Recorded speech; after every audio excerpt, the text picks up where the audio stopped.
Test, test, test, test. Well, good morning, everyone, and welcome. We thank you for taking your time out on this Saturday morning to come out and participate with us. This is our Region 5 Town Talk that we have. We've been around the states to all the regions. We have one region left coming up in September, which will be at our Alabama Disability Conference. If you want to be at that one and come to the conference and get all the sessions about assistive technology and self-advocacy that help you and administrative stuff. We have 6 tracks going on during that time. Go to Alabama or AL Disability Conference.org, register. We still have some early bird time to get better rates on your registration. And we filled up our first hotel, so we had to spill over to the area. So that's good. And so we welcome you to come to that. First of all, I would like to thank the ARC of Calhoun and Cleveland County. I think Tammy and Summers here, Barbara,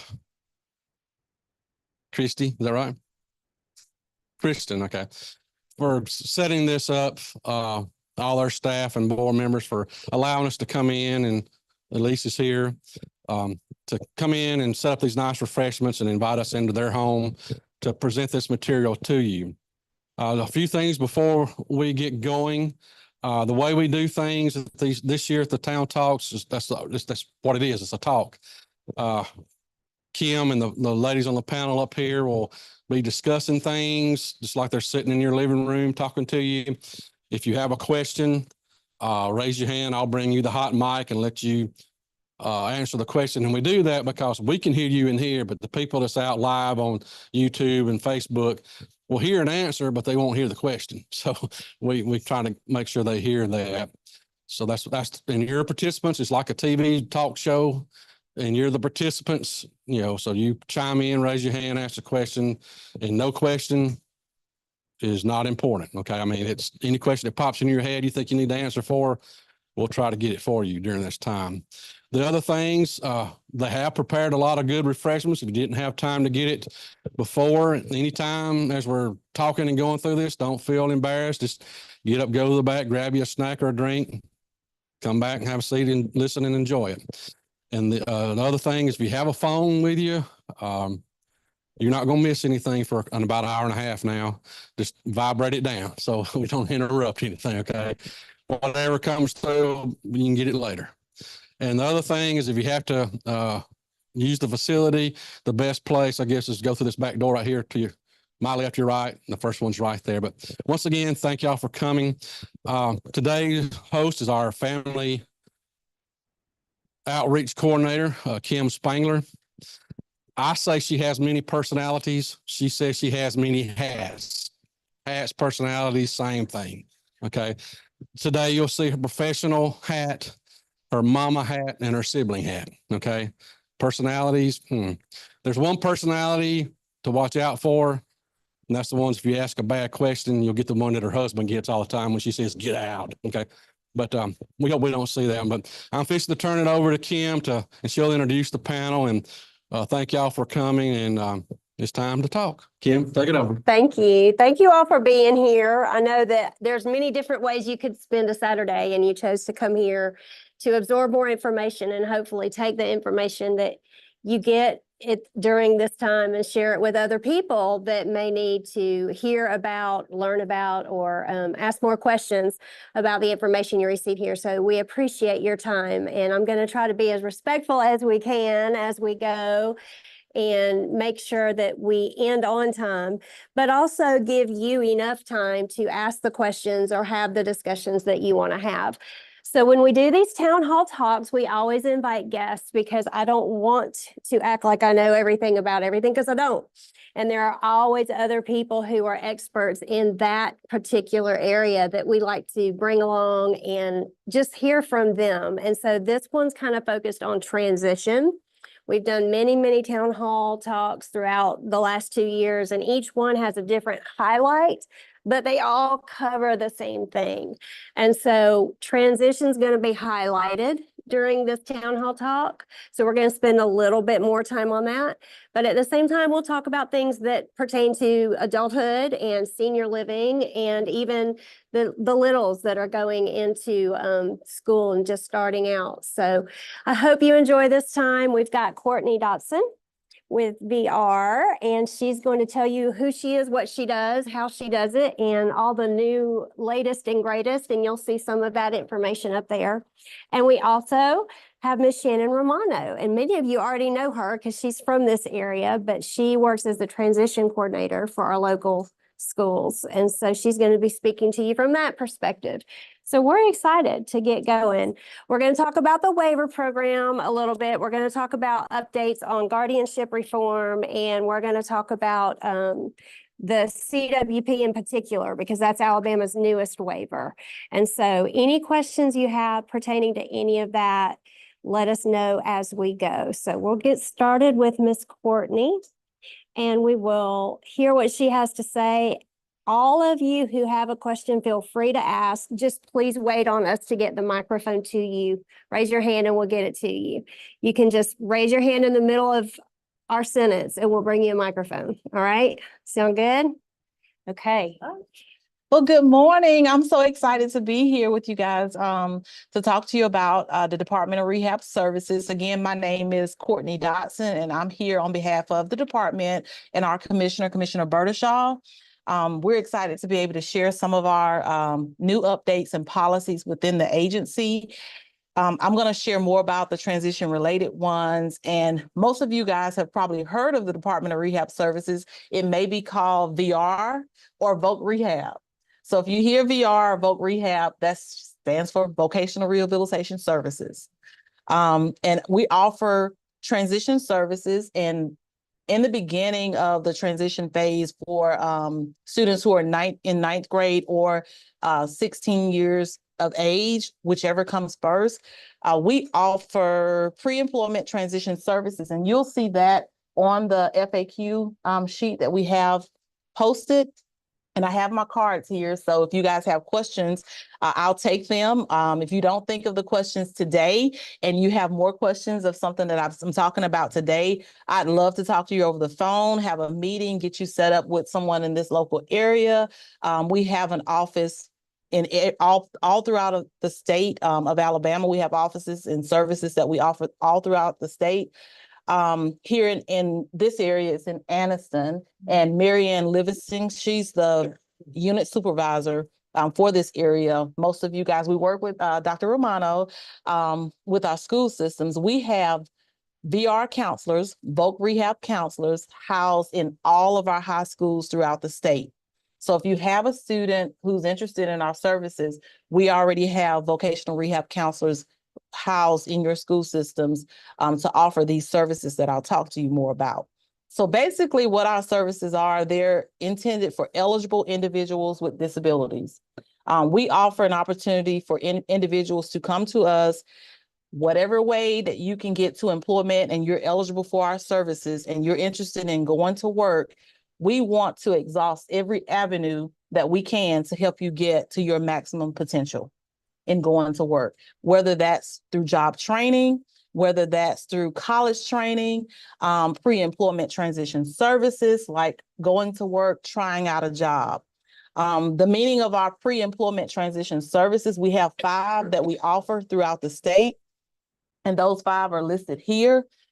The reason why we have those services is to offer our students who are in high school who are potentially eligible, may have an IEP, maybe on a 504 plan, that are interested in our services to learn more about the world of work.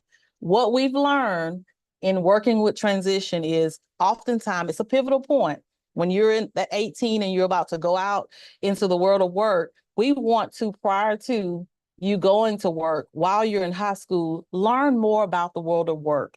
If you want to be a teacher, we want to offer you an opportunity to learn more about being a teacher. Let's go out and discover those things. If you want to work as a welder, we offer work-based learning opportunities for you to go out and learn how to be a welder.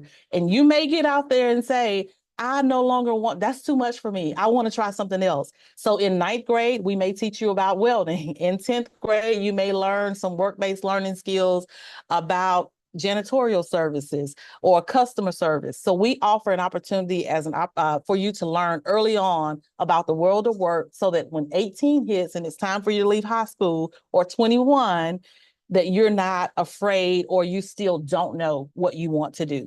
So that's what our services are all about, is early exposure to the world of work. And once you are exposed and you decide this is the career path that you want to go on, we're going to try to exhaust every avenue to get you to that career goal.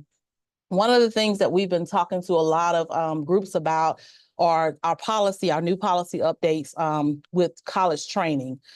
We have something for everyone, whether it's job training, college training. Just recently, last fall, our agency updated its college training policy. In the past, we were offering college training, 2-year college training, and there was a financial need, meaning that you had to meet a financial need in order to receive that funding or that sponsorship. If you're eligible to attend college and you are an individual with a disability and you are eligible for our services, that financial need is no longer, it's waived. Meaning that we will offer welding, 2-year college training. What's the local college here? Gaston State. Gaston State. If you were to go to Gaston State and wanted to work in a welding program, and you're eligible for our services, the financial need is waived for our program. Get the mic. We have a question.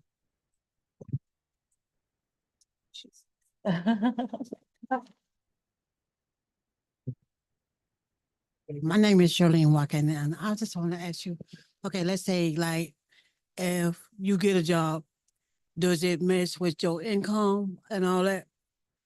That is a great question. So what we have, and that was not something that I had on my list, but I'm so glad you reminded me to talk about it. We have Social Security benefit specialists housed throughout the state. One of our goals is if an individual comes to our office, and of course you would be presumed eligible for our services if you do receive benefits from Social Security, we will work with you on looking at your benefits so that you don't lose those benefits and still have the opportunity to go to work. So before you come into our office and go through all of the entire process, we can set you up with a benefit specialist to look at your benefits and see how much your benefits would be affected by going to work. And we can work that out. So we do want to talk to you first, and so that you can make an informed decision about going to work and your benefits. So please give us that opportunity. Sometimes it just depends on whether or not going to work means part-time or full-time. Correct. So.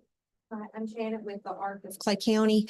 I just wondering, we've got several different children. Can homeschool children, private school children, and also a child that did not graduate, can they attend the program? Do they qualify? For vocational rehabilitation Yes. services? Absolutely. Okay. Our services are offered to anyone who's interested in going to work, any Alabamian that's interested in going to work. What ages? We work with, so our division is broken into about 4 divisions. So we work from birth to old age. So we have we're called One Department, One Mission. And so early intervention, we work from birth to 3. Then children rehab division, it picks up at 3 until 21. Vocational rehab, which is my program that I work within, we pick up as early as age 14 and we go until old age. And then we have our SAIL, which is the State of Alabama Independent Living Program, which works with individuals who are more homebound. Perfect. For independent living. Awesome. So the pre-employment services, transition services that I mentioned, typically they are housed within a school and they're on an individual basis. Some of the programs and the curriculum that we use, they're in a group setting, depending on the type of service that's being offered. But we can definitely, if a student is homeschooled and they're interested in that pre-employment transition service, we can work with a community rehab program to provide that service to them. Perfect. Thank you. I'm gonna ask a question slash make a comment. Can you share information about WIOA and how that changed pre-eds? For and sure. What it looks like now? Yes. So when the Rehab Act was reauthorized, and it's now called the Workforce Innovation and Opportunity Act. And in 2015, we were afforded the opportunity. We have to spend 15% of our federal funds on pre-employment transition services, which provided us the opportunity to go into these high schools to offer this array of services where it's job exploration, work-based learning, self-advocacy, all of those skills that will help you along the way in exploring what type of job you would want in the future. Thank you. So the second part of the college training, the 2-year college policy that I was speaking of was mainly for something like Gaston State, which is familiar in this area. The second part, our commissioner, she has been amazing with offering opportunities for our agency to offer more chances for people to grow and maximize their potential. A lot of you guys may be familiar with the Think College programs in Alabama. One of them's at the University of Alabama called Crossing Points. One is at Auburn University, Eagles program, and the other's at the University of South Alabama, Passage USA. Those are all application-based programs. They offer the opportunities for individuals with disabilities to attend college on their campus. In the past, we have a new college policy training for that. We offer for 4 semesters, up to 4 semesters, $4,650 toward those programs. In the past, it was a little bit smaller, a smaller amount. We are also offering the opportunity once an individual has exited the program, and while they're in the program, we are offering job coaching services so that once you leave the program, we want to ensure that you actually get a job and are able to keep the job. So that's one of our things that we've been working on last year, and then it's being implemented this year. So it's fairly new. So we're really excited about that because that's a 2-prong approach. They've added additional funding, but they've also put boots on the ground. And those two are going to work really beautifully hand in hand going forward to ensure that the students who are graduating are not just graduating and coming home with a piece of paper, but they're actually out there accomplishing their goals and starting their careers. And I think that's a really forward-thinking way to approach that challenge, and I'm excited about it. And I'll say this, we used to have a program at JSU that we no longer have. So from a transition coordinator perspective, these programs are available to students with intellectual developmental disabilities, autism. These are college programs that provide a little bit more support, a more authentic college experience. They don't necessarily graduate with a degree, but they get very intensive training and instruction in daily living, recreation, leisure skills. They are taking classes that would relate to a job or an area of employment they may be interested in. And the outcomes are just amazing. And I know you may share some of that because you've lived it. But you know, as a transition person in this area, we have a hard time getting families on board with that because we don't have anything local. A lot of it is financial. So that's great to hear that there's some support there, but it's also just proximity. They want their young adults living near them. But those programs are relatively new in the state. And if you don't know about them, or if you work in a school system, if you know a family of a young adult with intellectual developmental disabilities, you know, we got to spread the word about these programs because they are phenomenal. And I don't think that they get enough attention unless you live in an area where there is one. And Dr. Romano, we work together with Project Search, which is an in-school program, work-based learning program. And I'm pretty sure you're probably going to talk about Project Search some. But we have a partnership with the school system where we work with in-school students to help them with job placement and skill development, just social skills, all types of things. So, okay, I think we have questions. Okay. Thank you for waiting on the mic. Thank you. Melissa, you want to stand up for just a second? She actually went to Auburn and did this program. We're so proud of her. She did very well.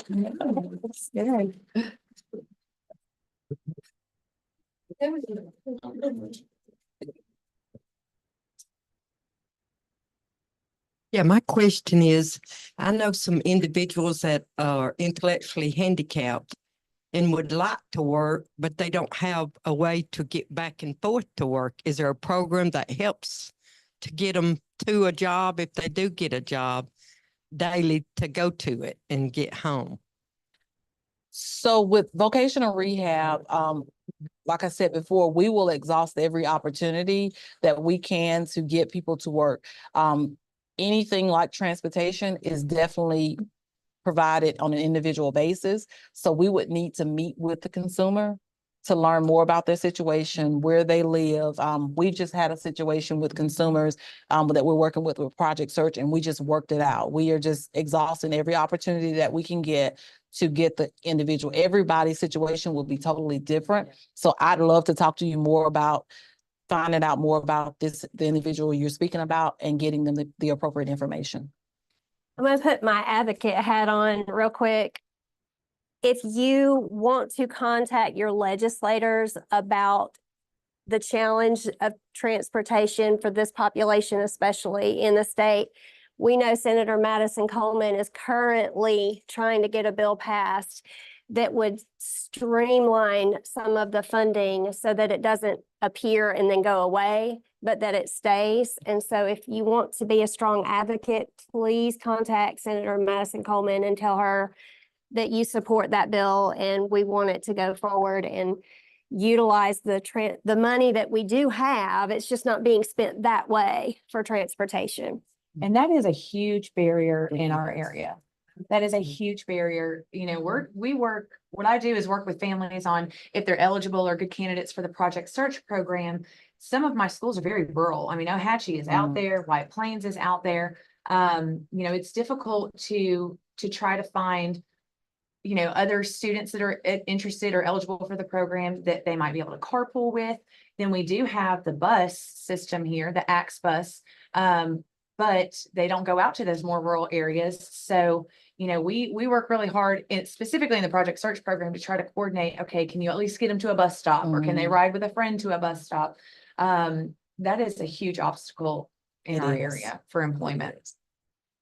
And I wanted to add to what Kim said. Representative Faulkner tried to get a bill passed last session about transportation to not only utilize the funds that's there, but to put money in to help. It did not get out of committee. So he's trying to bring that back up. So reach out to Representative David Faulkner also to tell him you're in support of that to help push that through. Because not only do we need to use the money that's there, we need to have money coming in continuously, because there is a transportation budget line item in the state budget. It's just not being utilized. So we need to make sure that that is. So thank you.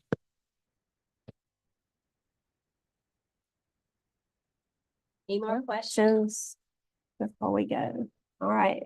Well, if you're not already connected to a VR counselor in this area, I encourage you to reach out to your local VR office here in Anniston.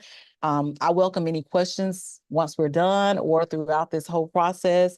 I'm going to leave my card here and you can always call me. I'll pick up. If I don't pick up, leave me a voice message. I promise you I will call you back.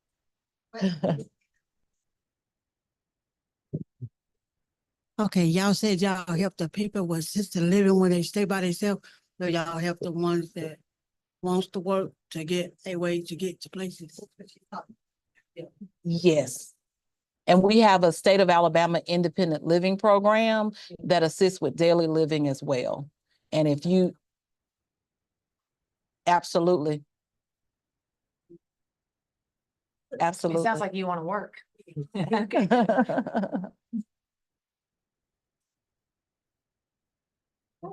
I'm gonna pass it on to Dr. Romano and move forward with what it looks like from the school's perspective when you transition from school into adulthood, and let her give you a few updates and talk to you about what's happening in that environment. And then we'll move on to what happens after transition. So I am a resource specialist for Calhoun County Schools. And one of the things I do there is work with families to assist in transition coordination. I'm also the 504 coordinator, so I also wear many hats and have many personalities. But we start transition services usually at the age of 16. That's the state requirement, or the law is 16. But for students that may need more significant support needs, we might start earlier. So, we just have those conversations on an individual basis. But when you have a child with an IEP, that document that provides the special education services in the school, when they transition from 8th to 9th grade, we're going to start having conversations about how we can assist them in meeting whatever goals the student or the family have in regards to their transition to adulthood. So we use transition assessments. We start those at that age where we do like interest inventories, trying to get a better understanding of specific skills the student might already have or be interested in learning about. We might do parent interviews, student interviews. There are a number of assessments that we use to gain information because, they're 8th graders going into 9th grade. They don't know what they want to do. Very few know what they want to do. Really, a lot of what they need is like what Dr. Dodson was talking about, is exploration and just hands-on experiences. So a lot of the transition services we provide include that. Research into different jobs and the requirements to get into colleges or training programs to become employed in that area. For some of our students, it has to be more hands-on. So we provide community-based instruction and work-based learning experiences. We have a number of, and this is just my school system, we have a number of partnerships within the community with businesses that allow our students to come in and learn about different employment skills. And it's more than just learning the skills for that specific job. It's about, the social skills that they have to be successful on the job. Every employer we talk to talks about the importance of, the social skills, the communication for maintaining a job. So not only are we working on those things in the classroom and teaching that and practicing that directly, we're also going in the community and trying to carry some of that over so that by the time they are ready to be employed, they have those skills as well. Throughout the students' high school years, if they're on what we call the general pathway, the general education pathway, that's your standard diploma. That would be students who have less, significant needs and can still participate majority of the day in the general ed classroom. They may not need something as intensive. We may be working with them on exploring career tech programs, or, programs through Gadsden State that will help them get employed, in an area of their interest. So sometimes, the focus for them is a little bit different for our students that have more significant needs, where we're working with the families to identify agencies, to identify funding mechanisms for ongoing supports, for long-term supports. But then also too, we've got to work with the student on knowing what it is they want to do and advocating for that. I can't tell you how many times I sit in meetings and I'm talking to the student and then they look over at mom, like, what am I supposed to say? So we want them to be active in that process as well. And that starts, it starts in the IEP in 9th grade, but to me, we need to start working on some of those skills even earlier than that, because for students that need really intensive support, it's just gonna take a lot of practice and a lot of opportunities for them to advocate for themselves. So we address employment training. If they're interested in college programs, we try to research, different programs, whether it's Gadsden State, whether it's JSU. Some of them have really big goals to go off to art college in California. And we have to do a lot of research and sometimes bring them down a little bit because that may not be practical for the family. Budgeting, we do a lot with budgeting across the board. Students, I'm 36. I could probably use some instructions, budgeting. That's always a big topic that parents want to make sure their students and their children understand money.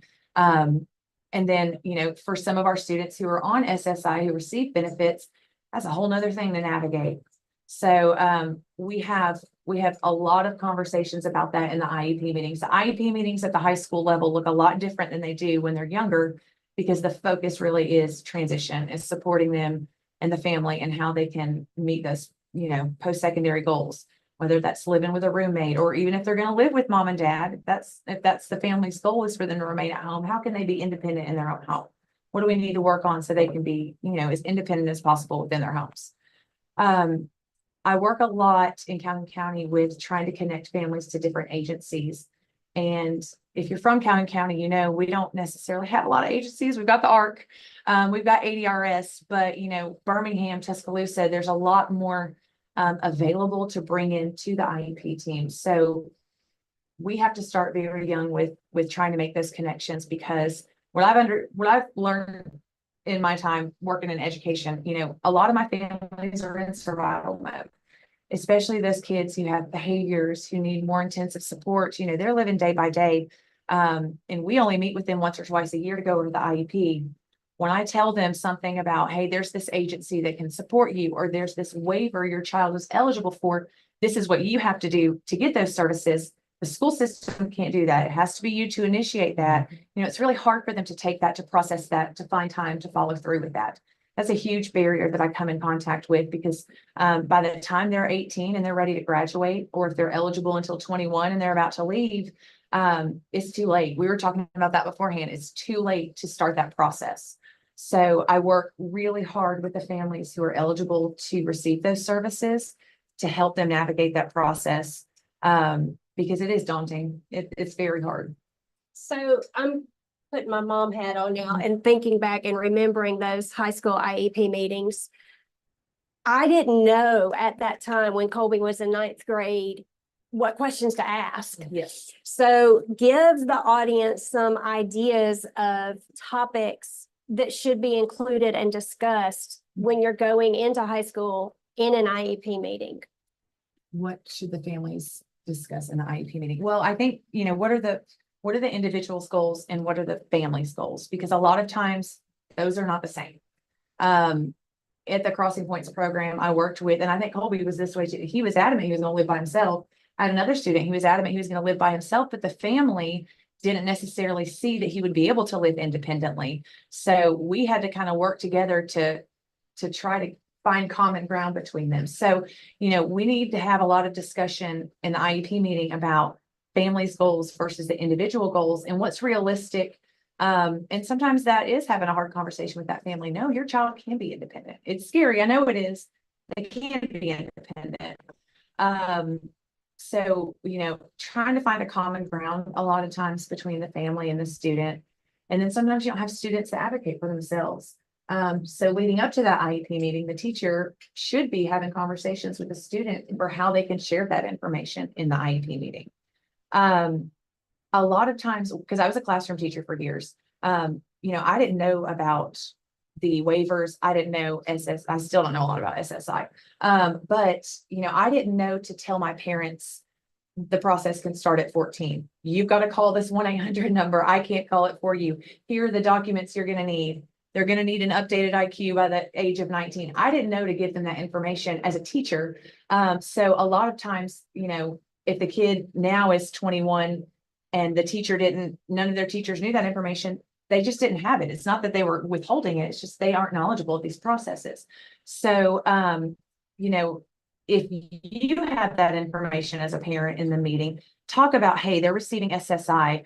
I'm worried that employment might affect that. What can we do to make sure that, we can find a job for them where they can still maintain their benefits? Mhm. So then we'd have to start talking about part-time versus full-time, some of the benefits counseling. The school system does refer out to benefits counselors as well. That's a big one, I would say. And a lot of times parents of students who do have SSI are really reluctant because they don't want them to lose those benefits. But, thinking about the student who hopefully can advocate for themselves, their quality of life, if they want to work, if they're social, if they're outgoing, that's what they want to do. The benefits may be secondary to just the work experience that they could have. So, parents, talk to your case managers in an IEP meeting about, my kid's saying they're employed, but but here's what I'm worried about. If you're in Calhoun County Schools, I'm gonna get a call from that teacher. Hey, what can I tell them? Or can you come to this next meeting? So that's always a really good conversation to have. And then going back to the post-secondary programs, a lot of teachers don't have that information either. That it's a possibility for students with intellectual disabilities, with autism to go to college.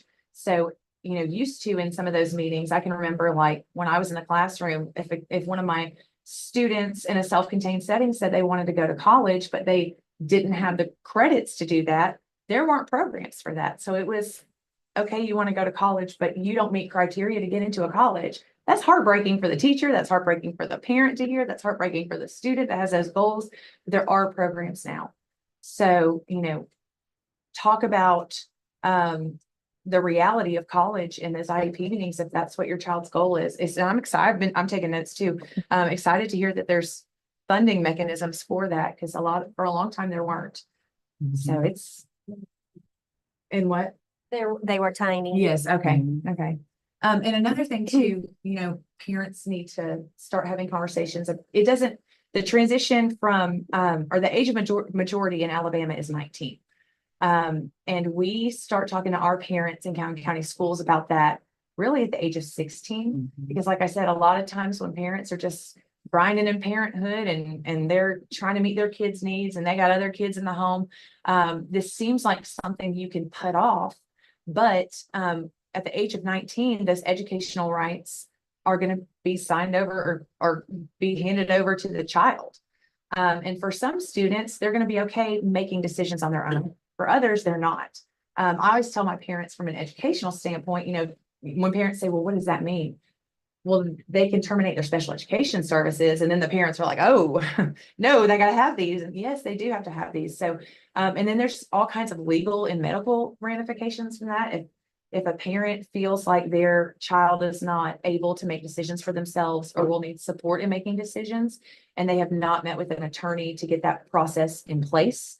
I tell parents, my biggest fear would be if you have a child on the autism spectrum who's very verbal, but they go into like the emergency room for a crisis, you're the parent, you're saying do X, Y, and Z, but no, don't give me that shot. I don't want that. And it's a life-saving measure. Well, they're a young adult who's of age to make those decisions. The parent doesn't have the power to say, give life-saving measures to a child. Now that's a very dramatic example, but I use it to put it into perspective for parents that if they feel like they're going to need some support, like you've got to start that process before the age of 19, because that's when they are a legal adult in the state of Alabama. Yeah. We have a lot of hard conversations in transition IEP meetings. We cry a lot sometimes. Yeah. I mean, even as the school system, Tears during that Asian stage. Honestly, I remember in my mom's hat on now. In 7th grade, they gave me a survey to fill out from the parents' perspective of what I believed my son could or could not do by the time he graduated from high school. And I had so many more, no, he can't do that, check marks, than I had, yes, he can. And that brought me to tears because I had never seen it in writing and I had never processed it that way to see the big picture of it all. That was 7th grade. I could not see and I did not believe that he would be where he is today, which if I went back and did that survey, I would have changed some of my answers because there were so many unknowns and so many variables in that time period in growth and development of high school. I wasn't giving him enough credit and my expectations were not high enough. And so that would be my biggest takeaway if you're going into an IEP meeting is to please keep your expectations high and tell everybody around your child to keep their expectations high, because the sky's the limit with growth and development. There's so much technology getting developed right now that is making so many more things possible and doable that maybe they weren't 2 to 3 to 5 years ago, and now they are. And I think that that's just going to continue. So always keep your expectations high. Ask the question, what have we not thought of? What are we not talking about? And then if somebody is brave enough on the other side of the table to come out and say, no, they can't do that. No, they can't have that. I've been told by somebody who works at ADAP, which is legal representation. A really good question to ask that I love is, can you show me that in writing? So if you're ever told no, just kindly and simply ask, can you show me that in writing? So that it's not just hearsay and we're not just counting on somebody who thinks that they might know something because they heard about it, but it's not necessarily the case. So let's challenge the no's with, let's see that in writing, and then you can really talk about why that's a no and what that means. Yeah, going forward. and we get us too, because we try to anticipate those parent questions. And we have parents who are very strong advocates. And I love those because I've seen what parents like Kim can do. I love those because they do demand more for their children. I always encourage my teachers, like, you know, you've got to have data to support every decision we make. If we're going to say, no, they're not eligible for a service, no, they're not able to participate in that classroom. Okay, why are we making that decision? What data do we have to make that decision? So, you know, we really stress to our teachers, you know, especially for the parents we know that are strong advocates, like, you got to have something to support that. You better make sure you can answer that question. So, you know, it can be intimidating from the teacher standpoint, from central office standpoint, but, you know, we know that it's because the parent wants more for their child, or the child wants more for themselves. And sometimes teachers don't get to see all that the young adult can do, or hasn't had the opportunity to see them in different environments, or they may not know about the supports that can get them to where they want to be. So, you know, that's a big part of my job, is making sure teachers have an idea of what those resources are, so that their IEPs are solid, they're data driven. And then, you know, like I said, it's a common ground that everybody is on the same page for what is an appropriate goal, what is a high, I mean, to me, a high expectation, or what can we do to push that student beyond what we think they can do. And then, you know, we try to connect them where they need to be and with who they need to know to get there. So, you know, school transition services it's a lot, but like I said, it should be the focal point. For children going through the transition period, is there somebody that can look over a child's IEP to make sure, because our school system definitely is not equipping our kids in the way that they should be? So parents can get an advocate through ADAP. As a school person, it hurts me to say they can bring an attorney to the meeting. But to me, having an advocate or a facilitated IEP meeting, which is with somebody at the State Department, would be kind of the best approach for that. You know, I'm trying to think, there are a couple of advocates in this area that are separate from ADAP, but yeah, that is someone who has previous experience in special education, or is a parent who has been through this process before. They're familiar with what should be included in the IEP, and they can look over it and guide the parents in what to ask for. And let me add one other Yes. resource. It's called APEC, APEC, the Alabama Parent Education Center. They would be a great advocate prior to the step of going to ADAP or receiving an attorney. But APEC is really, really good, and they will come out as a resource and assist you as well. And look at their Apex website online, and if you look at the drop-down menu, they've got that information in their drop-down menu. A resource for Calhoun and Cleveland counties is the ARC, and that we've done that. We have, when I was a family advocate, I would go to some of the IEPs with the families because they have a trust in the agency, because most of them had a relationship, and we can go and help them navigate, because some of the questions or things, you know, they don't understand and they're not going to ask. They're too embarrassed to ask. And so, so the ARC is here as a resource for our area, for our family advocate to go in with these families to the IEPs and be a part and help navigate that. That I had a question for Calhoun County as far as the career tech. Is the door open for individuals with intellectual and developmental disabilities to be a part of those programs out there in Jacksonville? Absolutely. We've had several students participate in those programs. Sometimes it's partial participation because career tech is kind of a separate entity from the school system, because there are requirements by the state to pass that certificate program to receive that credential or that certification. Like if it's welding, if it's what is it, the medical science one or medical services one. So they have to pass a test from the state in order to do that. But for our students, even if we didn't, even if they weren't able to pass that test and the state or the agency that does that test, they will look over the IEP and determine what accommodations they can provide. They don't necessarily receive all the accommodations that are on their IEP. So they have a little bit more, I guess, jurisdiction on what accommodations they can receive because it's a separate entity from the school system when they go to take that certification test. But you know, sometimes we can accommodate or modify what skills they're working on. We have a culinary program and it's very much, you know, not just cooking, but like running a restaurant business. So some of the business management aspect may not relate to the student as much as they have a need to learn how to cook, or they have a desire to learn to work in a restaurant, maybe not run a restaurant. So we've been able to modify some of our programs in that way.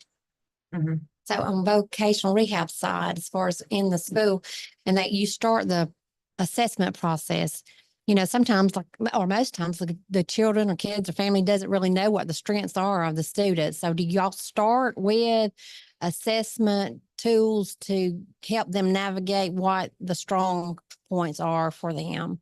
Absolutely. That's a great question. We definitely offer a vocational evaluation, depending on the need for the student. So all of our services are based on individual needs. So one student may not get an evaluation because they are at the point where they're just ready to go to work, whereas another student might need that individualized specific service of a vocational evaluation. So we do offer that. And all of our services are free of charge.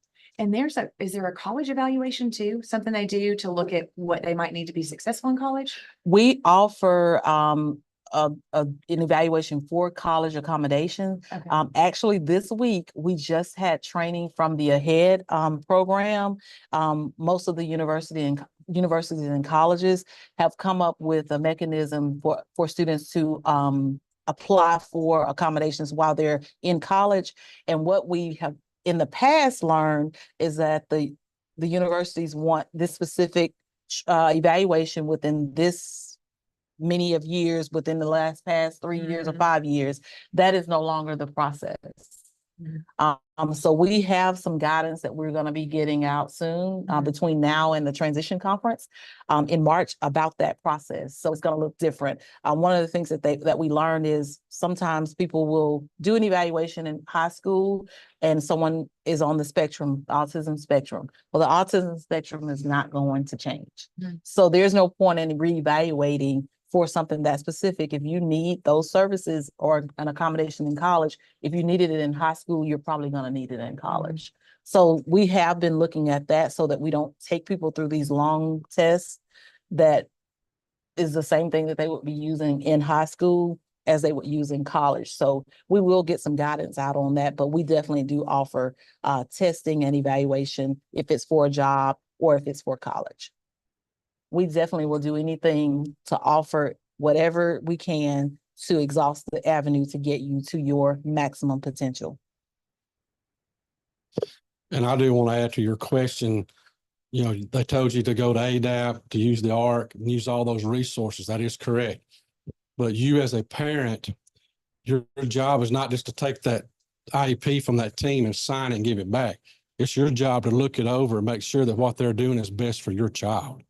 And you have a right as a parent to say, that's kind of watered down. Let's do that. And I'm sorry, teachers, I'm probably going to make you mad, but you know, you have a right to say, well, that's not my child. I want them to do this, this, and this. You have the right. And then if they still don't do it, then that's when you can get the ADAP. But most teachers and their teams are in the contrary to belief, they care about your child. And they're going to do what's best for that child and honor your, you know, wishes if it's reasonable or at least a restrictive environment that can do that. They're not just going to shun you away because I don't feel like doing that. That's not, I know my heart was in it, Shannon's is, and I see a few teachers still here, you know, in summer. They're going to do what you can do to get your child the best able he can be. Okay. And it's your job as a parent to make sure that your voices are heard, to make sure that your students or your individual, your adult child's voices are heard. Okay. So use these resources. When they are doing when the parents are going in and they're sitting down, they don't know what they don't know. And that's what my concern is are they advocating enough for getting them so that they're prepared for the transition and stuff? Because that's my fear for our area. County too. Yeah, I mean, y'all talk about rural. Yes. Our county does a transition expo. Actually, I need to invite you to that. We do a transition expo to try to get that information to parents. We started this 2 years ago. This will be our 3rd year doing it. So we have all the agencies come to that, and we have our college programs come to that as well. The students are doing things like resume boot camp, mock job interviews, but then there are things for the parents too, to learn about the process for receiving accommodations at the college level, or, making sure they understand the transition process. We don't necessarily focus so much on IEP and parents' rights, because special ed teachers are, parents get the copy of those rights, and they should be talking about those rights in the meeting. Typically when you get up to transition age, parents are like, well, here's my packet that I get every year. They've received that several times. But, I think teachers need to be more deliberate, especially at that age, and making sure parents are aware of what their rights are. So that may be something worth adding to our transition expo, that parents are aware of that. Because, we try to provide resources for them at that expo. Unfortunately, we don't have a lot of parent participation. Maybe it's that it's. We don't have it set, the date set yet. It's usually late fall or early spring. One question I want to ask y'all, do y'all have tutors do y'all have tutors? Tutors. Yes. The school system has tutors if they're students within the school. Most schools offer tutoring through the school system. As far as tutors for outside, I'm looking at y'all like y'all live here. My Calhoun County people, if y'all know of any resources, I don't know of any. The only other that I would think about would be adult education, and it would go through Gadsden State. Yes, there are adult education classes, and a lot of them are free. The library. The library. I know the library does computer classes, like if you wanted to learn more about using a computer, Microsoft Word, email, and those are all great job skills. Yeah, they post a lot of that on Mhm. Facebook. Yes. The career tech, the career center, Through Gadsden used State. to- No, well, used to be employment office or whatever. One stop center. Yes, right next to the Gadsden State, but I don't Yes. think they may offer some. And they can connect you to adult education as well. Mhm. Yeah. We do. I know AARP offers a lot of online free education, different classes based on your various interests for people that are 50 and over.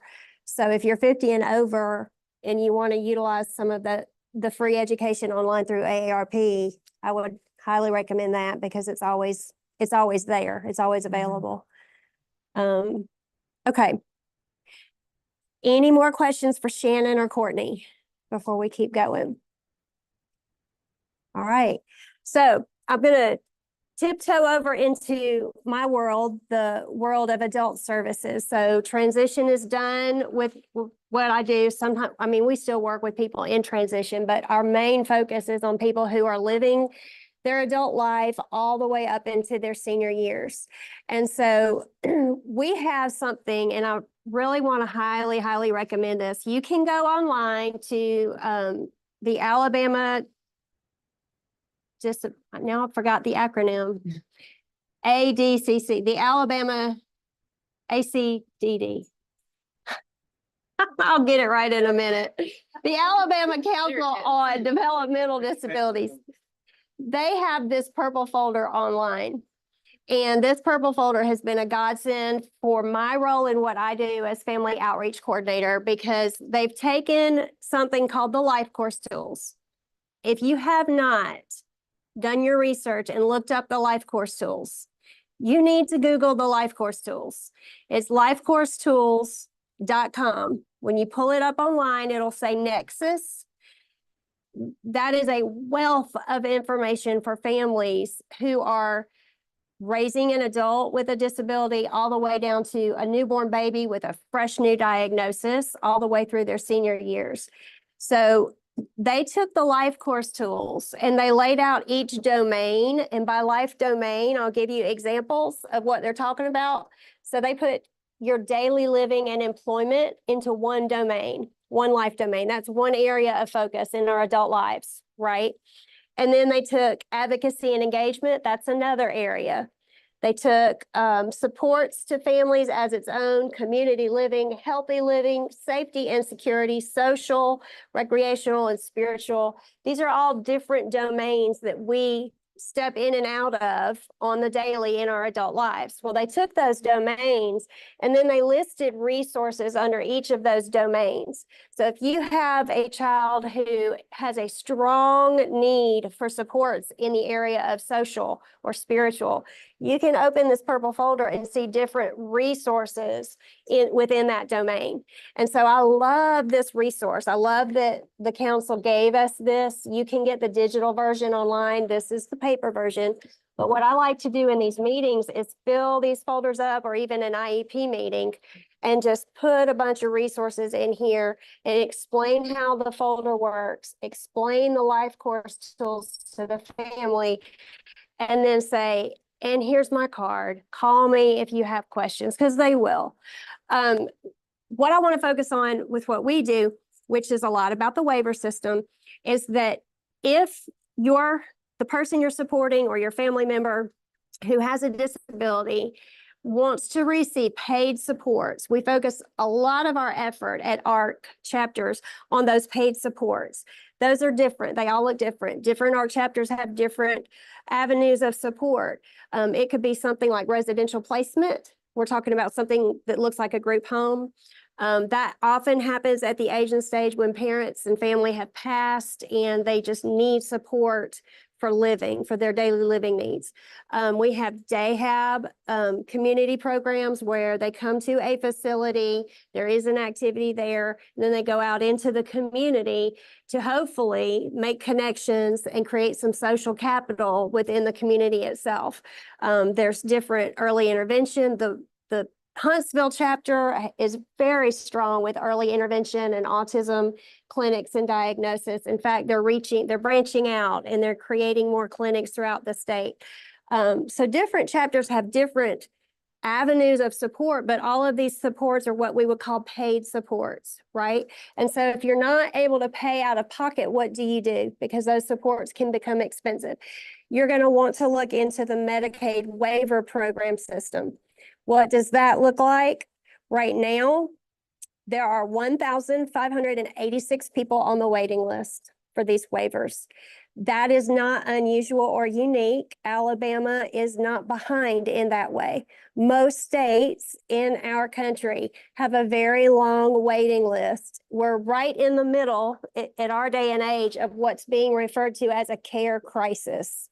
What that means is we have more people to care for than we have people who will provide the care with. And so we're desperately seeking enough people who care enough to provide those paid services.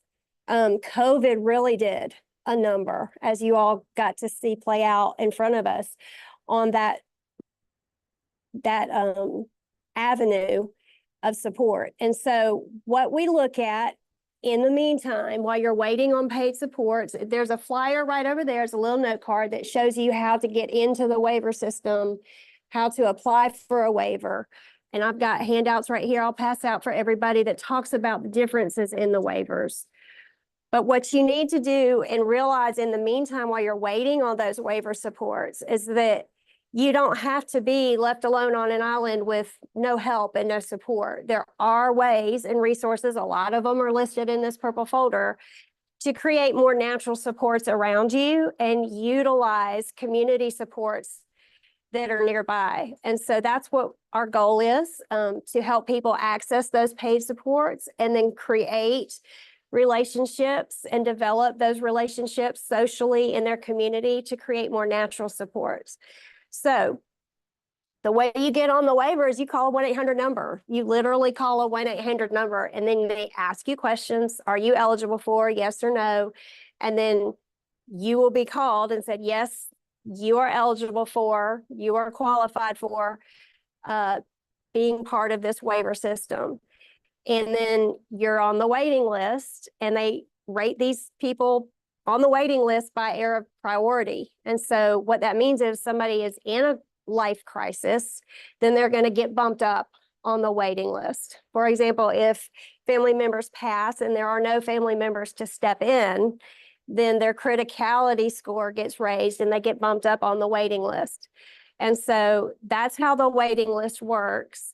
Right now, the good news is Alabama just stepped into something called the Community Waiver Program.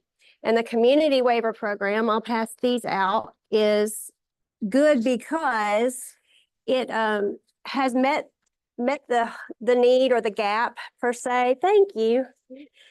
For those that are on the waiting list but don't necessarily need residential supports, but they might need something on the community waiver list that is more likely to start happening now, to take a more proactive approach. But it's kind of being run like a pilot program. And so it's not available in every county yet. It's only available in 12 counties. Those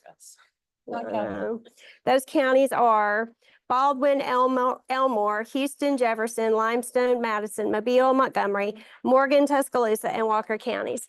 So we are almost at 3 years in to this program. They're going to be expanding counties as we speak, and we hope that we will be adding more counties. My county is not one where we live either.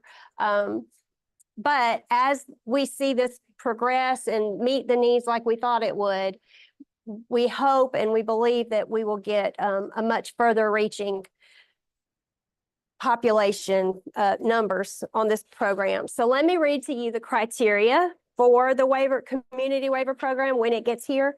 So children with an intellectual disability who are ages 3 to 13, but they live with their family or some other natural supports.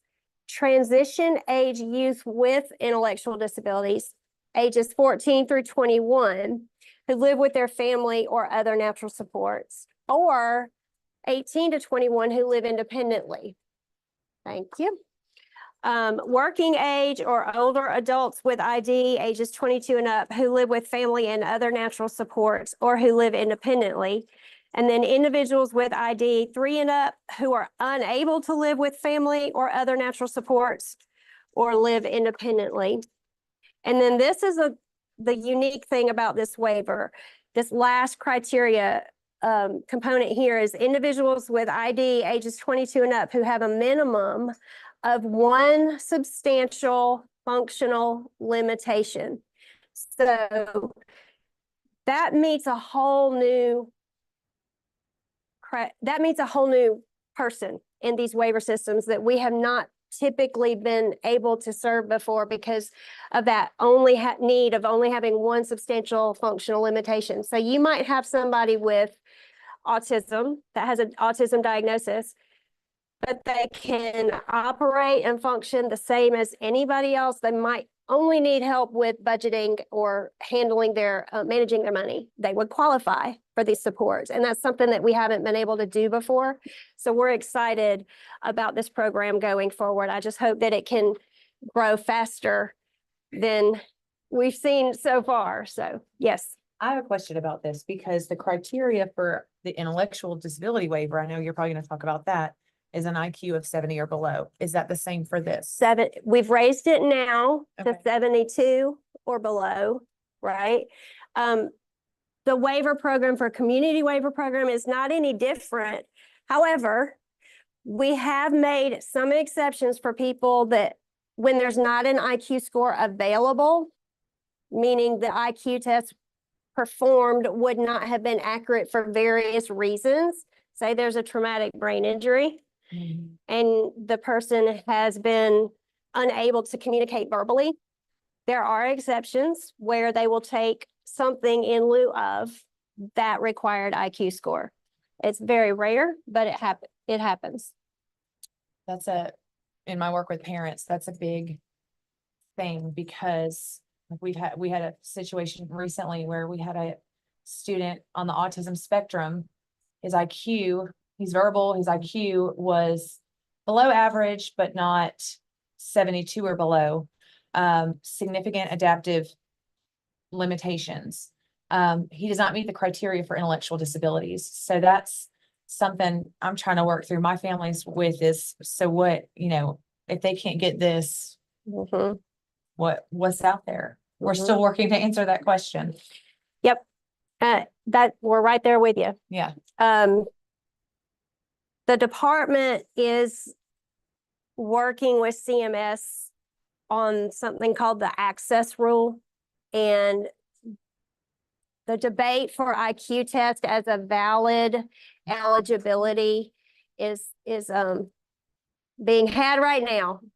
So if you're a big believer in IQ test and you think that that's the way to go, then you're probably going to want to stick with that 72 or below. But if you've seen how personally, my own child, he's got IQ scores all over the map from the time he was in kindergarten to the time he graduated from high school. You cannot tell me, based on what I've seen, that I could go back to any of those IQ tests and call them accurate. And there's all kinds of different reasons as to why. But so that's obviously the camp that I'm in, but I'm not at the level where I get to make those decisions. But I know that your legislators would be happy to hear from you if you want to advocate that way, so that those CMS dollars are not solely dependent on an IQ score. So just to put that out there. All right. So one legislator that I know, because I've had the conversation with her, is Cynthia Almond, Representative Almond in Tuscaloosa. She has a brother with an intellectual disability. And so she's happy to have those conversations when she has the chance with CMS. CMS is the Centers for Medicaid Services, and they get to make the rules about all these waivers. Okay, so we're going to pass this out, and this is something from ADAP. ADAP is the Alabama Disability and Advocacy Program. This is something called the waiver matrix. And the waiver matrix that they give out kind of gives you a comparison, so you can kind of contrast and compare the different services in each of the waivers, so that you can look at what each waiver provides and decide before you make the decision, once you've been approved, which waiver you want to access. You'll have that list of services right here in front of you. And that's been great, because a lot of parents don't know that there are multiple waivers to access. And they don't know, if they did know that, they don't even know what services are provided on which waiver. So I always highly recommend families to review this chart and understand which waivers provide which services before you go in to get your child put onto that waiting list, so that when you get that call one day, yay, you've been approved, it's your turn, you know which direction you want to take going forward. If you'll look at these, at the top, you've got the elderly and disabled waiver, commonly referred to as E&D waiver. You've got the intellectual disability waiver, the ID waiver. The living at home or LAH waiver is next. And then on the back, you'll see technology assisted waiver for adults, tech waiver. The Alabama Community Transition Waiver, the ACT waiver. And then the SAIL waiver, which is the State of Alabama Independent Living waiver. And then last but not least, because it's the newest, the community waiver on the last page. So y'all keep that in your portfolio of resources and become really familiar with it, because there will come a day in time where you will need to have this kind of information and be able to make decisions pretty quickly. And you're going to want to already know what the differences are going forward. And Kim, did you say this could be found online? Yes, so that's on ADAP's website. If you go to ADAP's website, they have a drop-down menu. And on their drop-down menu, you can see where this resource is, as well as many, many other resources. I highly recommend ADAP's website. I highly recommend the Life Course Tools website. And yeah. So another thing that ADAP wants you to do is their priority survey, and we told them we would put this plug in. If you go to their website and you scan this QR code, ADAP acts as your eyes and ears and mouth. And so they go forward with what you tell them is important to you. based on the work that they do. They literally hire people to work in their agency based on the priorities that are set from these kind of surveys. So if you'll go to their website and scan this QR code, they'll ask you about 7 or 8 questions, a 5-minute survey, and they'll base their priorities and their work for the rest of the year around what they hear from you. So if you really want to get somebody in your corner who will speak for you, that's a really good way to do it, statewide. Okay. Last but not least, guardianship reform. We're here. Alabama is not behind on this, y'all. We get to say that Alabama is ahead of the curve for once. And we're excited about all that is to come. But first and foremost, you need to understand that guardianship has a new alternative, and that's called the Colby Act. And that is all about supported decision-making. So what that is if you want to, as a person with a disability, if you want to retain your rights, and you want to be able to get married, you want to be able to vote, you want to be able to own a car or a home in your name, and you want to do all these things, if you had a guardianship, it's very likely you would not be able to, because those rights have been stripped away in the process of that guardianship. Okay, so guardianship is one of the, if you were looking at a least restrictive environment and you were applying it to protective orders, guardianship would be on the most restrictive environment end of things. Does that make sense? Sometimes it can be necessary. I don't like it. I don't think that it's always necessary, and I think it gets overused way too much. But sometimes a guardianship has to be the route you take. But as with everything in this field, I always highly and strongly encourage parents to explore your less restrictive options before you jump into one of the more restrictive options. And so in doing that, supported decision-making is on the other end of that spectrum, where it's the least restrictive, because what it does is it legally protects the rights of the person who has the disability to make decisions for themselves. It also provides a legally recognized avenue of support for those people. And the way it does that is through a team agreement, which is recognized now by the courts because of the Colby Act.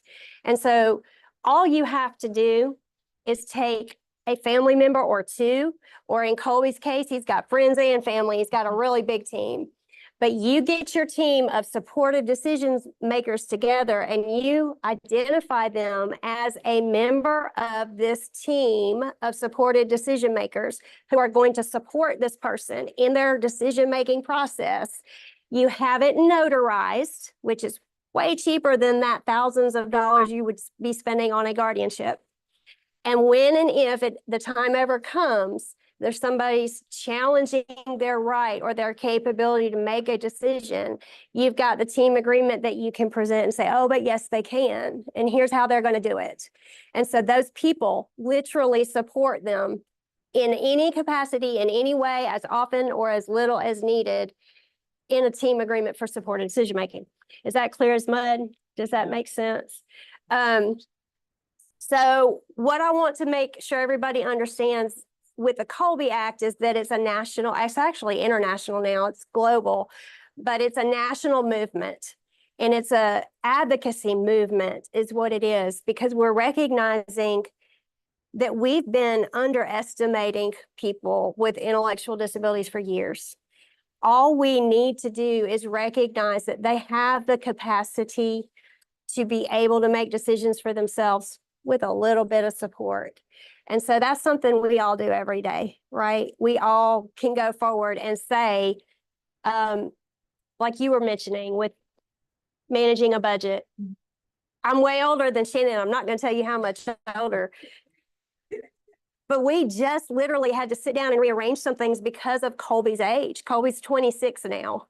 And we didn't have the answers. We had to go and seek information from a financial advisors. We don't have an intellectual disability, but we didn't have the information we needed to be able to make that decision. It shouldn't be any different That process should not look any different for somebody with an intellectual disability. They should be able to bring people around them who do have information about that topic or that subject that can support them to make a decision that is well within their capability of doing once they have that information. We do it with big things and small things every day. So of course, we're going to be able to do it and recognize the capacity of people that they can too. So I'm excited about the Colby Act. If you haven't looked at it, you can go online to ADAP's website, go online to the Colby Act. Alabama Care made a nice video about it, which is kind of what got us in the door with legislators. You can watch the video on YouTube. Just Google the Colby Act and learn about it because I think it's going to be the future. I know it is. Yes, ma'am. Let him get you the mic real quick. Thank you, Cynthia. This team agreement, is it a standard type a document or is it made individually for? So what we did with the person? Colby Act, that's a great question. If you Google the Colby Act and you look up the actual legislation of the Colby Act online, we put a template into the Colby Act. There are close-ended agreements that are very specific.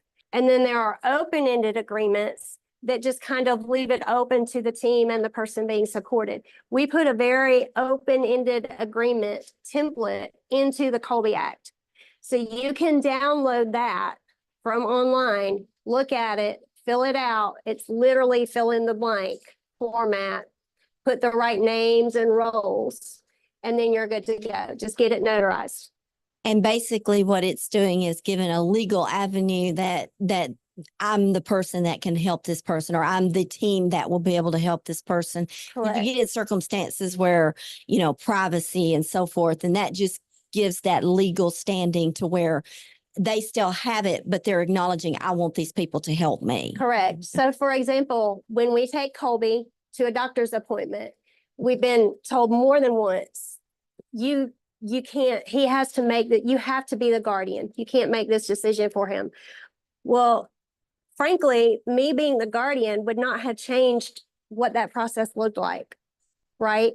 And so what we do now is we have the team agreement ready to present if we need to, but he signs a HIPAA agreement so that the team member who supports his healthy living choices, who actually is an ER nurse, which is really convenient, can speak to questions and answer things that I wouldn't be able to answer anyway. Even though I'm his mom, I'm not an expert with emergency medicine or anything going forward that way. But Heidi is, his team member is, so she signed that HIPAA agreement and the doctors are happy to speak with Heidi and they probably prefer it, so. Yeah. Thank you.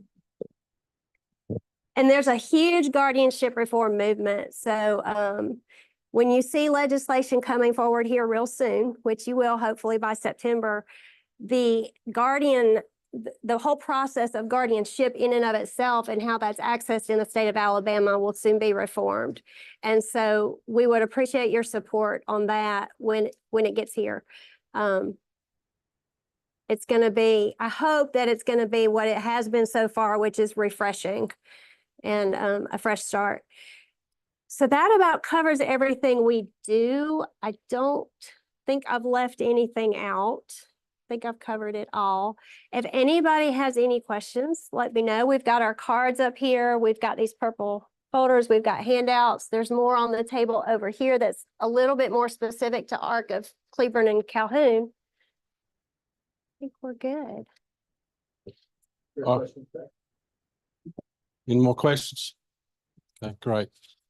Thank y'all for coming. I kind of want to wrap all this up. The reason that the ARC of Alabama is going around and doing this is basically what she brought up. Our focus this year is we had the problem, all the areas, all the regions have the same problems. They have transportation problems. They have transition problems. They have waiting lists. They have whatever. It's no region is unique to the other. But what we did find out was what you brought up a while ago. Parents don't know what to ask, what's out there. So our goal this year was to do that. And we've done this 3 ways this year. One, you saw here today with the town talks. We bring people that are knowledgeable in certain areas. We highlight, they present you that material. We also, with the help of Alabama Care and Alex, we recorded this session. So, and it's also being shown live. So actually people that aren't sitting here are out here watching it on YouTube. It's recorded. You can go back, and if you miss something or thinking, did she really answer that? You can go back and watch it again. Not only this one, but the other 3 previous we've been this year and all of last year. So they're out there. That's one way. The second way is now every 2 weeks at the Ark of Alabama, we are doing a broadcast on YouTube with Kim and a self-advocate, Mary White, that kind of takes each one of these topics and really delves into it through the eyes of Mary, the self-advocate, asking questions to understand, to help parents see it from that. And it's on YouTube. And all you have to do is either Google the Ark of Alabama or Able for All. And it's plain language. Exactly. That's the focus. And then third thing is, of course, coming up September 8th through the 10th in Prattville at the Marriott Capitol Hill. And that's our annual Alabama Disability Conference, where we take all these topics and more and just inundate it to you as well.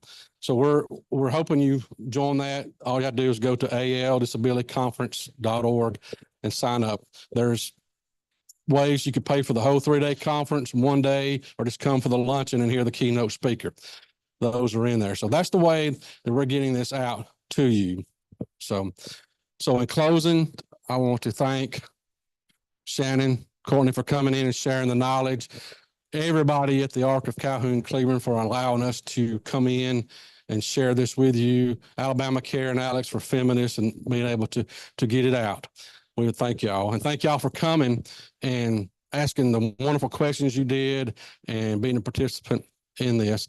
And I always like to end this with saying that I hope you came in wanting things, and I hope you leave better prepared to be able to show the community the able of your individual, not the label. So thank you for coming, and safe travel.